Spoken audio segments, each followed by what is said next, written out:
தமிழ் சினிமாவின் நட்சத்திர தம்பதிகளாக இருந்த இசையமைப்பாளர் ஜி.வி. பிரகாஷ் சைந்தவி இணை கடந்தாண்டு பிரிந்து வாழ்வதாக தெரிவித்ததுடன் விவாகரத்து முடிவையும் அறிவித்தனர். அதன்பின் இருவரும் ஒரே இசைக்கச்சேரியில் இணைந்து பாடியதால் மீண்டும் இவர்கள் சேர்வார்கள் என ரசிகர்கள் எதிர்பார்த்தனர். ஆனால் கடந்த மாதம் இருவரும் சென்னை உயர்நீதிமன்றத்தில் விவாகரத்து மனுவை அளித்தது ரசிகர்களிடம் சோகத்தை ஏற்படுத்தியது. இதற்கிடையே இந்த விவாகரத்துக்கு காரணம் நடிகை திவ்ய பாரதிதான் என வதந்திகள் பரவி வந்தன. பேச்சுலர் படத்தில் ஜோடியாக நடித்த திவ்ய பாரதி அப்படத்திற்கு பின் ஜி.வி. பிரகாஷுடன் டேட்டிங் செய்து வருகிறார் என கூறப்பட்டது. தொடர்ந்து கிங்ஸ்டன் படத்தின் நேர்காணலுக்காக திவ்ய பாரதியுடன் கலந்து கொண்ட ஜி.வி.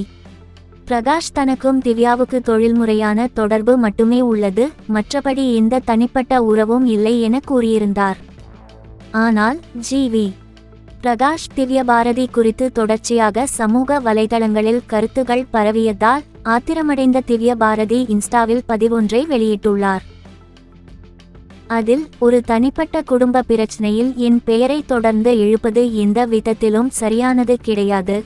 எனக்கும் ஜி.வி. பிரகாஷின் குடும்ப விவகாரங்களுக்கும் எந்த தொடர்பும் இல்லை. நான் ஒருபோதும் நடிகரையோ திருமணமான ஆணையோ டேட்டிங் செய்ய மாட்டேன். ஆதாரமில்லாத வதந்திகளுக்காக கவலைப்பட தேவையில்லை என இதுவரை அமைதியாக இருந்தேன். ஆனால் அவை எல்லைகளை மீறியுள்ளதால் வெளிப்படையாக பேச வேண்டிய கட்டாயம் ஏற்பட்டுள்ளது. நான் வலிமையான சுதந்திரமான பெண் என்பதால் வதந்திகள் என்னை சோர்வுறச் செய்யாது. எதிர்மறையான எண்ணங்களுக்கு பதிலாக சிறந்த உலகத்தை உருவாக்க முயற்சி செய்வோம். இந்த விஷயத்தில் இதுவே என் முதலும் இறுதியுமான விளக்கம். நன்றி என பதிவிட்டுள்ளார்.